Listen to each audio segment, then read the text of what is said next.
আমি তো বলি আমার জাতি যদি কিচ্ছু না করত, সারাদিন পরে ঘুমানোর সময় যদি হাত দুইটা উঠায় চোখের একটু পানি ছেড়া বলতো, মালিক এত বড় সংসার, এত যাই ঝামেলা সব সামনে নিয়ে সারা দিন তোর কাছে আসতে পারি নাই, এখন ঘুমাইতে চললাম, সকালে যদি উঠাস তাইলে উঠবো, নাইলে চির নিদ্রা হয়ে যাবে। কেননা ঘুম তো মৃত্যুই, ঘুম তো মারা যাওয়াই, নাইলে ঘুমের থেকে ওঠার দোয়া এটা কেন হবে? আলহামদুলিল্লাহিল্লাযী আহইয়ানা বাদা মা আমাতানা ওয়া ইলাইহিন নুশুর।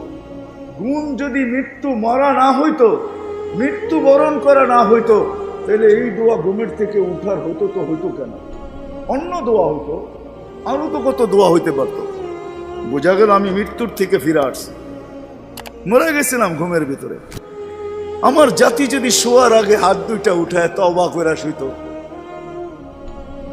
নারী পুরুষ নির্বিশেষে, এইখানে তো এই বিশাল ওই মাথা পর্যন্ত একজনও পাওয়া যাবে কিনা যে ডেলি আমি ঘুমানোর আগে কমসে কম একটু হাত উঠায় তওবা করে হইলেও ঘুমাই, আল্লাহকে বইলা ঘুমাই, আল্লাহ যেমন করার ছিল সারাদিন করতে পারি নাই, যেমন পড়ার ছিল পড়তে পারি নাই, তোমার দিকে ছুটার ছিল ছুটতে পারি নাই, আমি কিন্তু মাপ চায় ঘুমাইতেছি। যদি উঠায় নাও ঘুমের ভিতরে, তাইলে ওদের অন্তর্ভুক্ত করো যাদের ব্যাপারে তুমি নিজেই কোরআনে বলছো ইউহিব্বুত তাওয়াবিন ওয়া ইউহিব্বুল মুতাতাহহিরিন। তুমি তওবাকারীকে ভালোবাসো, আমাকেও ভালোবাসার চাদর দিয়া ডাইবেন। আমার জাতি যদি ঘুমানোর সময় একটু তওবা করে ঘুমাইতো, একজনও তো হাত উঠাইতে পারবে না যে আমি ঘুমানোর সময় ডেলি তওবা করে ঘুমাই, তওবায় আমি অভ্যস্ত। যুবক আসো, ভাবো, সবার পায়ে হাত রাখা বলতেছি, যে যে স্থানে আছি, যার যতটুকু পজিশন দুনিয়াতে, রিক্সা চালাও, তুমিও ভাবো যে এই ছোট জীবনটা কেন দিলেন? বাবা উচিত কেন দিলেন? ওই জান্নাত পাওয়ার জন্য দিলেন। বলে আপনি কি করে বলেন? এই জন্যই বলি, কেন আমাদের যাত্রা জান্নাত থেকে, আমরা জান্নাতে যাব। আদম আলাইহিস সালাম জান্নাত থেকে যাত্রা শুরু করছেন, আবার উনি ফিরা জান্নাতেই যাবেন।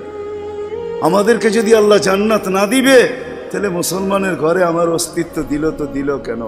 আমি তো ডিমান্ড নোটও ভরি নাই, আমি তো আল্লাহর কাছে চাইও নাই, আমি তো আল্লাহর কাছে অনুরোধও করি নাই। আল্লাহ সদ ইচ্ছা আমাকে মুসলমানের ঘরে পাঠাইছেন। দুনিয়াতে পা রাখতে দেরি, আজান একামতের ধ্বনি আমার কানে আসতে দেরি হয় নাই।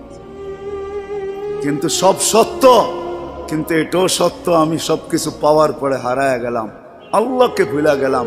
এই জন্যই কোরআন আমাদের কানে ধ্বনি দেয়, কুতিলাল ইনসানু মা আকফারা।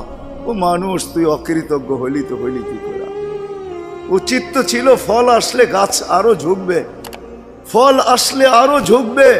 উচিত তো ছিল শিক্ষিত মানুষগুলা শিক্ষিত হইয়া 24 ঘন্টা আল্লাহর কুদরতি পায়ে পড়া থাকবে। উচিত তো ছিল ধনী ধন পাওয়ার পরে আল্লাহর কাছে কাছে থাকবে। উচিত তো ছিল যুবক যৌবন পাওয়ার পরে আল্লাহর কুদরতি পায়ে যায় মাথা ঠেকায় দিবে, মালিক তুই আমাকে যৌবন দিছিস, দূরে যাই তো যাই কি করা, যৌবন তো তোরই দেওয়া।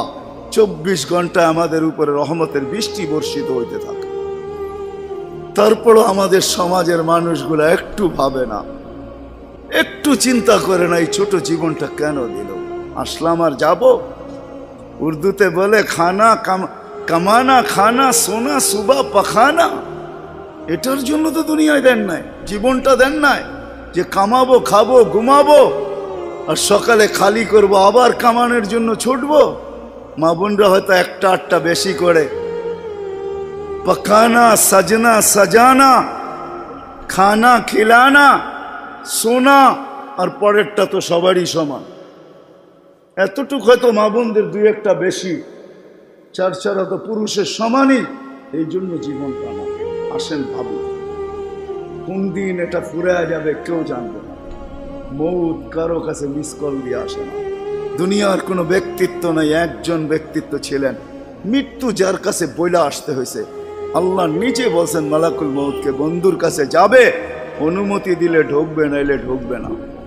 অনুমতি নিয়ে বুকে হাত রাখবে, নাইলে রাখবে না। আমার বন্ধুর অনুমতি ছাড়া হাত রাখবে না বুকে। একজনই দুনিয়াতে ব্যক্তিত্ব ছিল যার কাছে অনুমতি নিয়ে আসছে, কারো কাছে আজ পর্যন্ত অনুমতি নিয়ে আসে না, আর আসবেও না। সত্য এটাই। এই জন্য আসেন, ওই জান্নাত, এটাই আমাদের ছোট জীবনটার উদ্দেশ্য। এই জন্যই আল্লাহ ডেলি ডাকে, 5 বেলা ডাকে, গ্যারান্টি দিয়া ডাকে, সিল লাগায়া ডাকে। ইদা সালুহা সালুহা সাইরুল আমাল। 5 ওয়াক্ত নামাজ যদি এই উম্মত কমপ্লিট করে দেখাইতে পারে, তো আল্লাহ আমাদের নবীজির সাথে ওয়াদা করছেন, আমিও আপনার উম্মতের জীবনকে কমপ্লিট বলে লেখা দিব। কোনো বিষয়ে হাতেই লাগাবো না, চোখই বুলাবো না, নামাজ ঠিক তো ঠিক। মুহাম্মদুর রাসূলুল্লাহ সাল্লাল্লাহু আলাইহি ওয়াসাল্লাম এই জন্যই আসছে, এই জন্যই জীবনটা ভর চোখের পানি ঝরাইছেন, এখনো জড়াইতেছে। কিয়ামতের মাঠে আমাদেরকে নিয়েই চিৎকার দিবে, উম্মতি উম্মতি বলে চিৎকার দিবে। আসছিল যুবক, যৌবন অবস্থায় তোমাকে জান্নাত পাওয়ায় দেওয়ার জন্য, নাইলে যে হাদিস শুনাইছি এটা কোনোদিন হইতো না, কোনোদিন হইতো না। যৌবন আসতে দেরি, পাইতে দেরি, তোমাকে জান্নাতের নিচে গ্যালারি বুকিং দিতে দেরি হবে না। তোমার জন্য আরশের নিচে তোমার জন্য গ্যালারি বুকিং হবে, সুপার ডিলাক্স গ্যালারি। সাবাতু ইয়াদিল্লুহুমুল্লাহু তাহতা দিল্লি আরশি ইয়াউমা লা দিল্লা ইল্লা দিল্লু শাবুন নাশা ফি ইবাদাতিল্লাহ। ওই যুবক যে দুনিয়ার এই গান্দা জিনিসের থেকে 60-70 বছরের জন্য চোখ বন্ধ করে নিছে, কান বন্ধ করে নিছে, জবান বন্ধ করে নিয়ে দৌড় লাগাইছে, আল্লাহ বলে তোমাকে আরশের নিচের সুপার ডিলাক্স গ্যালারিতে জায়গা দিবে। কিয়ামতের দিন ওইখানে জায়গা দিবে। হ্যাঁ, ওইখানে শুধু খালি মুখে বসে থাকতে হবে না, সব থাকবে ওইখানে, সব খাইতে থাকবে, সব বুক করতে থাকবে, আমল নামা উঠতে উঠতে ডাইনাতে চলে আসবে। তোমার যাইতেও হবে না, উঠতে উঠতে ফেরেশতা নিয়ে আসবে হাতে, ডাইন হাতে। আজকে যেরকম ছক্কা মারলে তোমরা বাজার গরম করে ফেলো, মহল্লা গরম করে ফেলো, ঠিক না? আরে বোঝো তো আমার কথা, কার ছক্কা? ক্রিকেটে দেখো না মাঝে মাঝে তোমাদের পছন্দের প্লেয়ার যদি ছক্কা মারে বা টিম যদি ছক্কা মারে, তাহলে পুরো বাজার গরম করে ফেলো, ঠিক না? আমল নামা ডাইনাতে আসতে দেরি, আরশের নিচ গরম করতে দেরি করবে না। উমুকরা উ কিতাবিয়া বলে একটা চিৎকার দিবে, আরশ পর্যন্ত কাইপা উঠবে। আল্লাহ মুস্কি মুস্কি হাসবে যে দেখো কি চিৎকার দিতেছে। ডাইনাতে চলে আসবে, আম্মা মান উতিয়া কিতাবাহু বিয়ামিনি। ডাইনাতে আসতে দেরি, চিৎকার দিতে দেরি হবে না। এটা চিৎকার, খুশির চিৎকার, উমুকরা ও কিতাবিয়া। আর শুধু এটাই না, ওইখানে যে নাস্তাও খাবে। বললাম না খাওন আছে, খাওন আরশের নিচে। জান্নাতের মাছের কলিজার কাবাব আর জান্নাতের রুটি খাওয়াবে। ফেরেশতারা আয়সা বলবে, আল্লাহর ওলি দুপুরের খানা জান্নাতে খাইতে হবে। এইখানে বৈশা বৈশা একজন আরেকজনের দেখায়া সময় কাটাইলে চলবে না। জিজ্ঞাসা করবে কি পাকাইছে আল্লাহ দুপুরে? যাবাহা লাকুম সাওরাল জান্নাত, জান্নাতের ষাঁড় জবরদস্ত। জিজ্ঞাসা করবে কোথার থেকে আনছে? আমাদের আমিন বাজার মিরপুর থেকে। কানা রব্বা হাফি আকনাফিল জান্নাহ, জান্নাতের কোনায় কোনায় বিচরণ হয়ে বড় হয়েছে। জিজ্ঞাসা করবে কি গাছ খাওয়াইছে আল্লাহ? ফেরেশতারা বলবে হাশিশ আর জাফরান, পিওর জাফরানের গাছ খায়া বড় হয়েছে। বর্ণনা শোনার পরে মুখে পানি এসে পড়বে, উঠবে জান্নাতে যাওয়ার জন্য, উঠতে দেরি। নূরুহুম ইয়াসা, ওই দিন নামাজের মজা বুঝে আসবে, ওই দিন উজুর মজা বুঝে আসবে। যেইখানে উজুর ব্যবহার হয়েছে ওইখান থেকে নূর ফুটা বাহির হবে, যেই জায়গা নামাজে ব্যবহার হয়েছে ওখান থেকে নূর ফুটা বাহির হবে। দোজখের পাশে যাবে, দুনিয়ায় কি রংবাজ। দুজখ যখন জিজ্ঞাসা করবে তোমরা কারা, তো সব রং বুড়াও রংবাজ হয়ে যাবে। রংবাজ বোঝেন তো? দুজখরে পরিচয় দিবে, চিনো না বুঝি আমার ঘরে? হ্যাঁ চিনো না? নিজেকে পরিচয় দিবে ঘন্টা ভর, তারপরে দুজখ বলবে মাপ চাই বাবা, জিজ্ঞাসা করেও বিপদে পড়ছে। তোমরা ধীর গতিতে পার হবে না, দ্রুত গতিতে পার হবে। কাইলা তাশউর, এমন না যে পদ্মা ব্রিজ নতুন দেখতে গেছো, গাড়িওয়ালা করে বলছে আস্তে আস্তে চালা, একটু দেখালোই, আবার কবে আইনা নাই, ঠিক না? ওটার ভিতরে লেখা আছে কিন্তু কত মাইল স্পিরিটে চালাইতে হবে, এর চেয়ে কম দাঁড়াইলে খবর আছে, সিসি ক্যামেরা লাগাইয়া দিছে। কিন্তু দোজগও বলবে দীর্ঘতিতে যেও না, আগুন নিভা যাবে, তোমরা এরম দত্তিতে পার হবে যে খবরই না হয়, উঠবে আর ওই পারে যে ঠক করে লেগে যাবে। আর ফেরেশতারা প্রটোকল দেওয়ার জন্য দাঁড়ায় থাকবে। ওয়াসিকাল্লাযীনা তাকাউ রাব্বাহুম ইলাল জান্নাতি সুমারা হাত্তা ইযা জাউহা ফুতিহাত আবওয়াবুহা ওয়া ক্বালা লাহুম খাজানাতুহা সালাম। ফেরেশতারা প্রটোকল দিবে, বলবে চিরদিনের লেগে ঢোকো জান্নাতে। আমাদের নবীজি এটাও জানায় দিয়েছেন এই উম্মতকে, শুধু আমাদের নবীজি আর এই উম্মতকে, যুবক তোমাদের জান্ডা কিন্তু হাসান হুসাইনের হাতে থাকবে, মজা অন্যরকম হবে। মা বোনদের জান্ডা ফাতেমা রাদিয়াল্লাহু তাআলা আনহার হাতে থাকবে। আমাদের বয়স্কদের জান্ডা আবু বকর আর ওমর রাদিয়াল্লাহু তাআলা আনহুমার হাতে থাকবে। আল্লাহর নবীজি আগে আগে থাকবে। ওয়াস্তাকবিলুনি উম্মতি রব্বি, আল্লাহ জান্নাতের গেটে আমাদেরকে স্বাগত জানাবে। কেমন হবে? সর্বশেষ যে জান্নাতে যাবে, সর্বশেষ, শেষ পড়ার কেউ যাবে না। ও যখন জান্নাতের দরজায় যাবে, হুর দেইকা 40 বছর তাকায় থাকবে, খালি রূপ দেইকা 40 বছরের লেগে ট্যা হয়ে যাবে, ট্যা। 40 বছর পরে হুর ওর গালের ভিতরে চিমটিকাইটা বলবে, খালি দেখবি আর কিছু কাহিনী নাই, আর কত দেখবি তুই আমারে, চল ভিতরে। ওই জান্নাতের জন্য ছোট জীবনটা দিছে, ওটার জন্যই যার কাছে যে যেই অবস্থানে, এই অবস্থানটা ওই জান্নাতের জন্য কাটাবে কিভাবে, এটার জন্য মুহাম্মাদুর রাসূলুল্লাহ সাল্লাল্লাহু আলাইহি ওয়াসাল্লাম।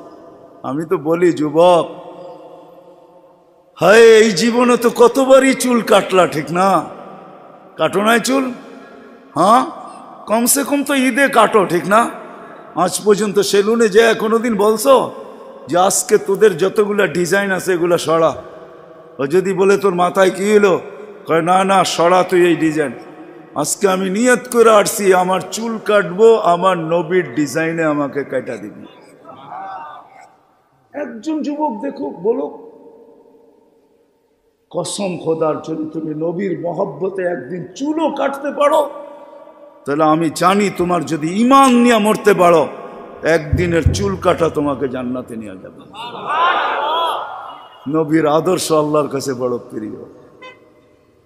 এই জন্য আসো, লম্বা করতে চাইতেছি না, আসো ছোট জীবনটা, যে যেই ক্ষেত্রে আসি, যুবক যৌবনে, নারী নারীত্বে, পুরুষ পুরুষত্বে, ধনী ধনের ভিতরে, যে যে অবস্থানে আসি, পজিশনে আসি, এটা ওই জান্নাত নেওয়ার জন্য।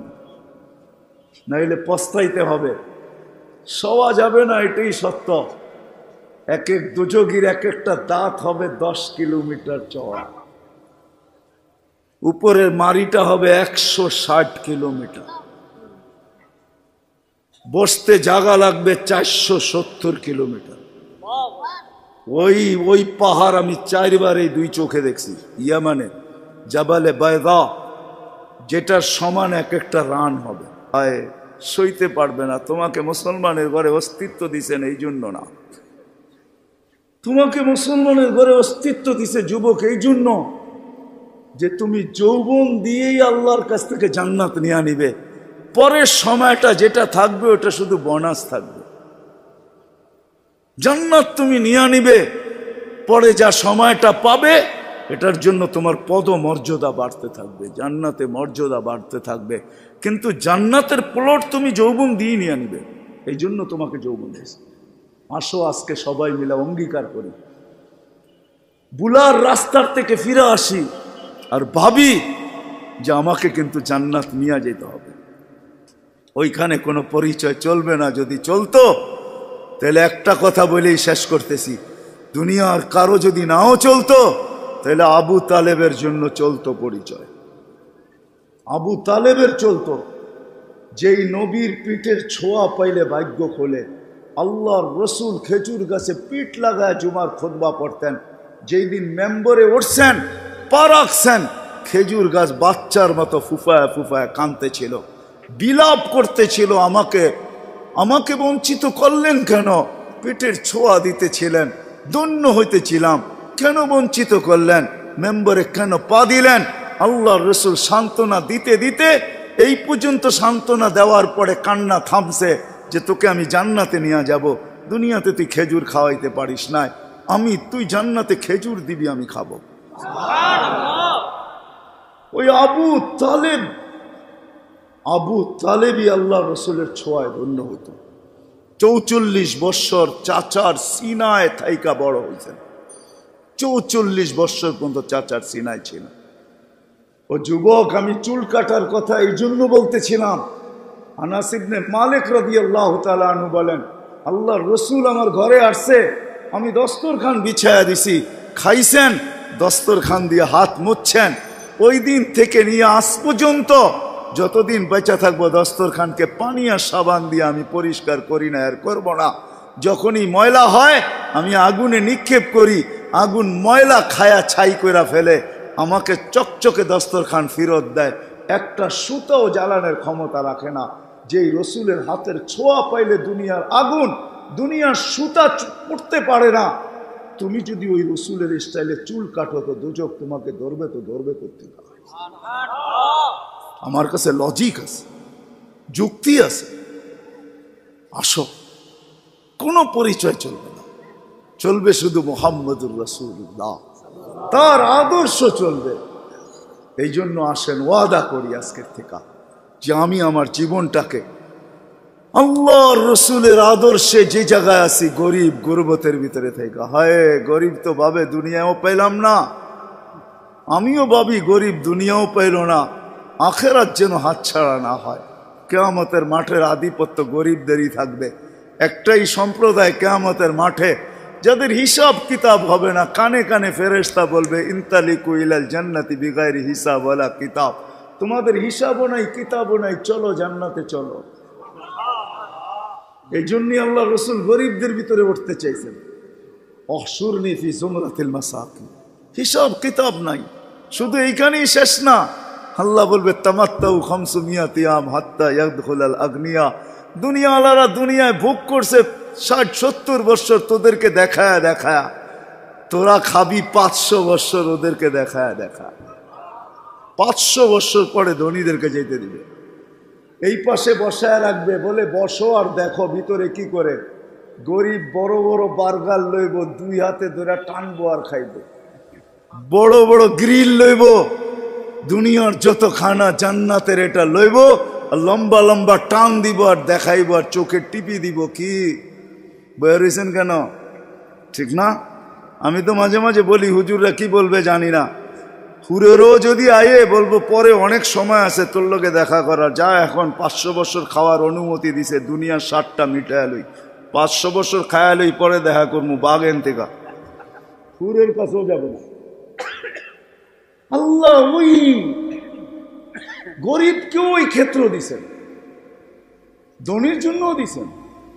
ধনীর জন্য যে দেন না এমন না, তাহলে ফুসাইল ইবনে ইয়াজ রহমতুল্লাহ আলাইহি বলতেন না, আমাদের সমাজের বিত্তশালীরা যদি গরিবের বাড়িতে যায় আর যা তালাশ করে কার ঘরে কি পাক হইলো কি হইলো না, আল্লাহর রসুল বলে তুবাল আমির আলা বাবিল ফকির, এর চেয়ে উত্তম ধনী কেউ নাই যে গরিবের দরজায় যায় খটখটায়। ফুজাইল ইবনে ইয়াজ বলে তুমি এক লোকমা ক্ষুধার্তের মুখে উঠায় দিবা, লোকমাতুন ফি বাতনিন যায় খায়রুম মিন বিনাই জামে, একজন আল্লাহর ঘর বানায় যা না পাবে, তুমি গরিবের ক্ষুধার্তের মুখে এক লোকমা উঠায় দিয়ে এর চেয়ে বেশি সওয়াব পাবে। আল্লাহর ঘর বানাইলে জান্নাত পাওয়া যায়, গরিবের মুখে এক লোকমা খানা উঠায় দিয়েও জান্নাত পাওয়া যায়। হাদিসে কুদসি আছে, আল্লাহ বলে আমি ক্ষুধার্ত ছিলাম, তুমি কেন খাওয়াইলে না? তো বান্দা বলবে আপনি, সুবহান, আপনি আবার ক্ষুধার্ত? তা আল্লাহ মানুষ সামনে নিয়ে আসবে, এ ক্ষুধার্ত ছিল, তোমার কাছে হাত পাচ্ছে, তুমি ধাক্কা দিয়া বাহির করে দিছ, একে খাওয়াইলে আমাকে খাওয়ানো হতো। জিজ্ঞেস করেন হাদিস আছে না নাই? আমি কাপড়হীন ছিলাম, তুমি কেন আমাকে কাপড় পরাইলে না? ধনীকেও ধন দিছেন এই জন্য, শিক্ষিতকেও শিক্ষা দিছেন এই জন্য। আসেন, অর্জন করব তো, শিখব তো, পাক্কা ওয়াদা? নামান সর্বশেষ ওয়াদা, আজকের থেকে নামাজ ছাড়বো না। ওয়াদা, কিন্তু ওয়াদা হইলে উঠান, নাইলে উঠান না। আজকের থেকে নামাজ কোনো মতে ছাড়বো না। আর সর্বশেষ কথা, আলেম ওলামাদের কাছ থেকে শিখ।